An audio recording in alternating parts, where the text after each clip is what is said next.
Okay. Now I got the domes off, the original domes off of it. This is how you program these things. Okay. There's these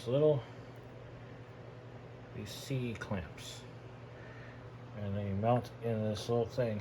In this here, there's a little crevice. You see right there. I need my finger in the right spot. That's where you need to be. And I usually use as a tip, the tip of a screwdriver to pop it out of there.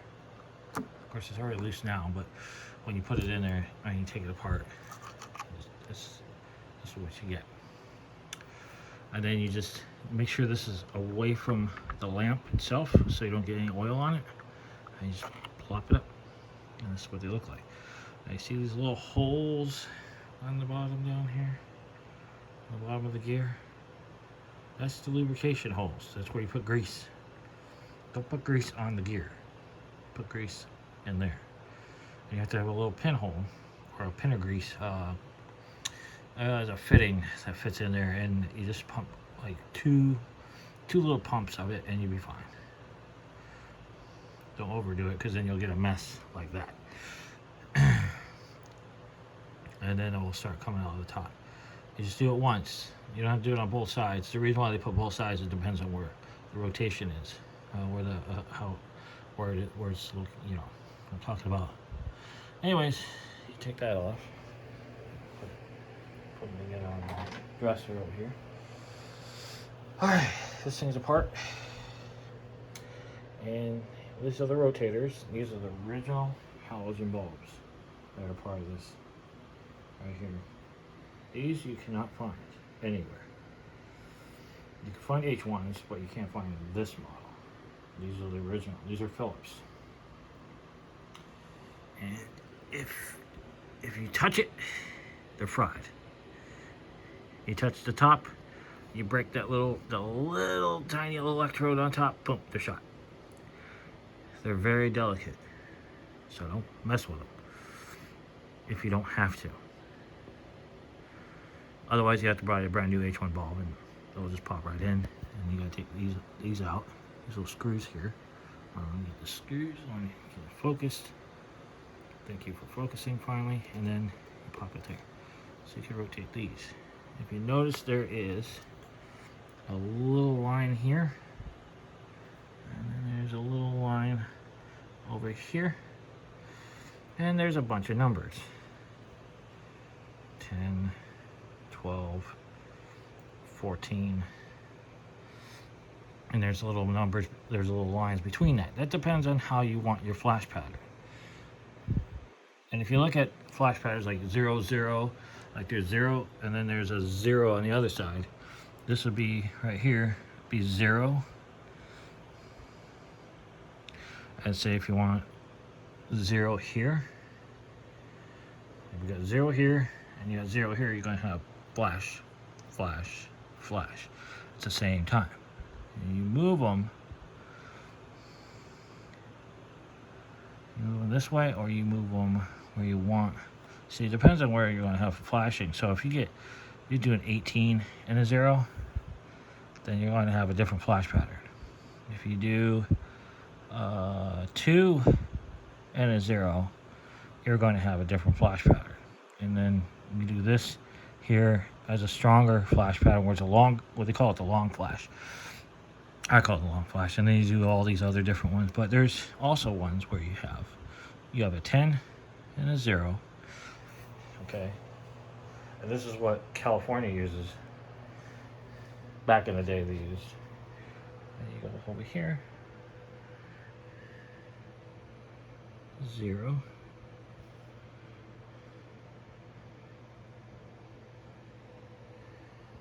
And a 10. Now they're not going to mash up right away because they're older units, but they will give you the flash pattern that you're looking for. This one is going to be this way, and this one's going to be this way. And this flash pattern is called, it's basically a random flash pattern. So you have Forward, back, sideways, it's all over the place. You get flashes no matter what. So there's no blind spots. You're getting constant flashing.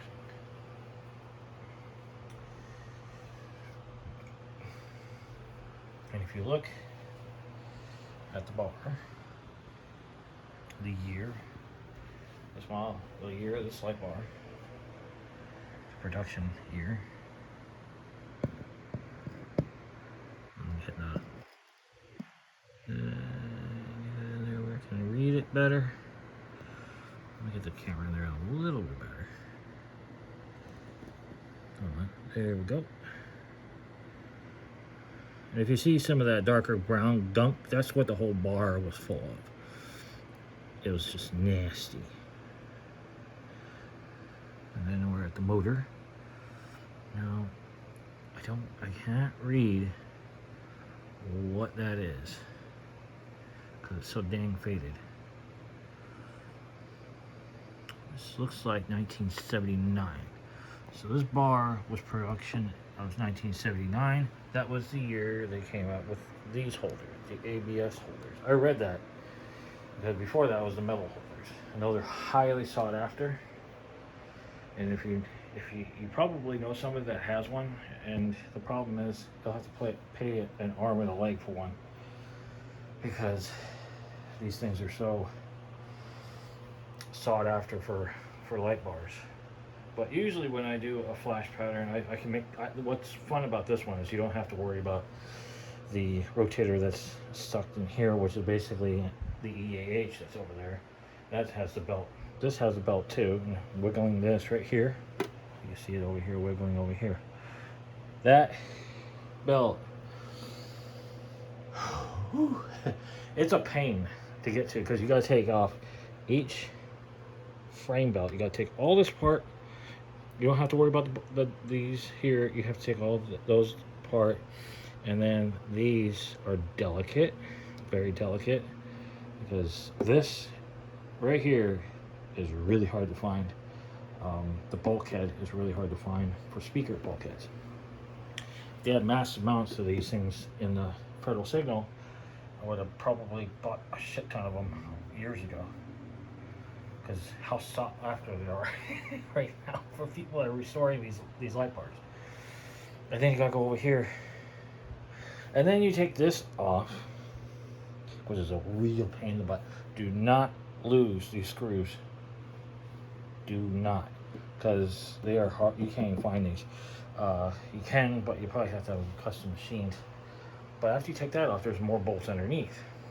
When you get that done, you gotta flip it up. And then you got to do like a little arc, like bend the plate. And I'll have to bend like this. And you got one cog here and a cog here and the belt between that. And then you pull out the belt and you put a brand new belt in and you just do everything like the repeat process of putting it back together. And then once you put it together, boom, you got to go and test it, make sure it runs right. Lubricate it. Make sure you lubricate these things every time you do a different flash pattern. It's just precautionary for me and for many other folks that collect these things. You know, these are not made anymore. They stopped production on these in '93, I believe, but they stopped production on these, not the bar itself. The bar is will continue on for years until the 2014 range. No, 2013, 12. I don't know what year they stopped using the rotators, the independent rotators. Probably right around the LED era when LEDs were taking off, like, you know, the ice cream man is coming. I had to reference that from Eddie Murphy. But, yeah, this the other reason why I like these light bars is not just because of this light bar, but my collection of bars that I own.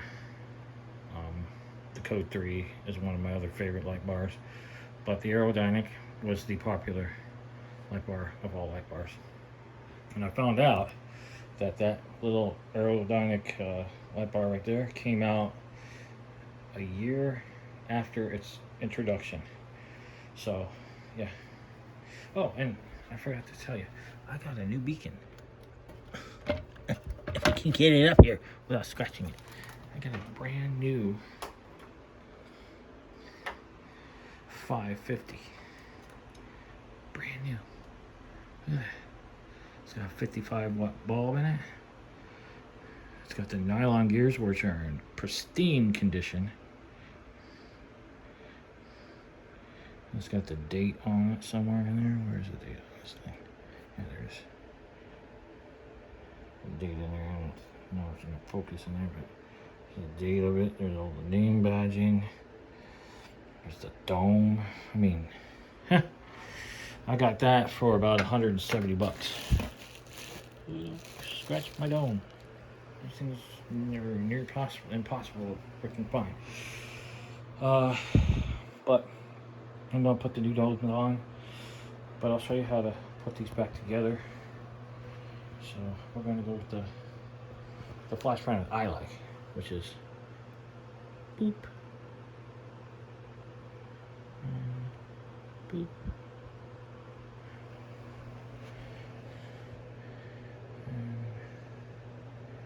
Yeah, there we go. That's a flash pattern I like. Or we can go a different route. I would have you guys vote for the flash pattern you guys would like. You go look it up on the internet and we can change the flash pattern and see how it would look on the light bar. But I'm gonna go with random flash. It's this one here. This way here. And this way here. I think that's cool because the amber light bar had this flash pattern, and this one did too. So it's gonna be fun. Put this back together. Boop. Right here. Boop. One tricky part is between the lights themselves. Nope, don't move. Don't move. Stay right there. Get in there. You're gonna be a stubborn one, aren't you? You're stubborn. Okay. There's that one. That one's set. Might be a little bit off, you know. It's not that great perfection. Here's do this one over here. Let me just push this one over here. And like this here. 0. And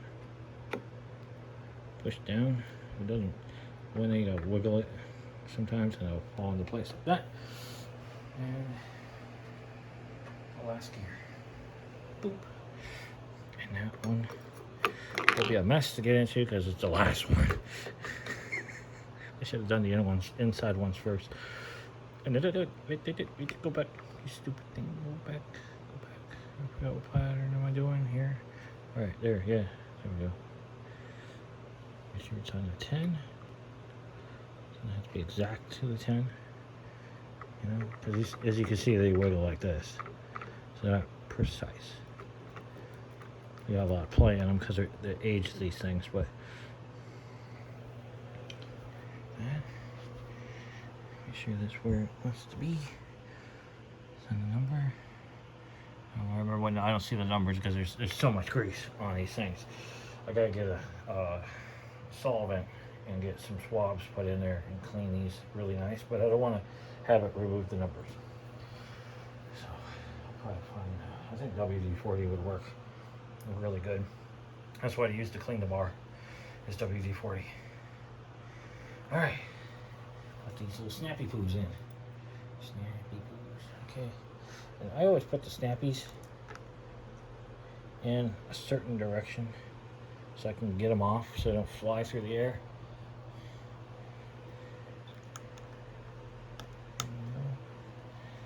And then this side. Get off there. Snappy poos.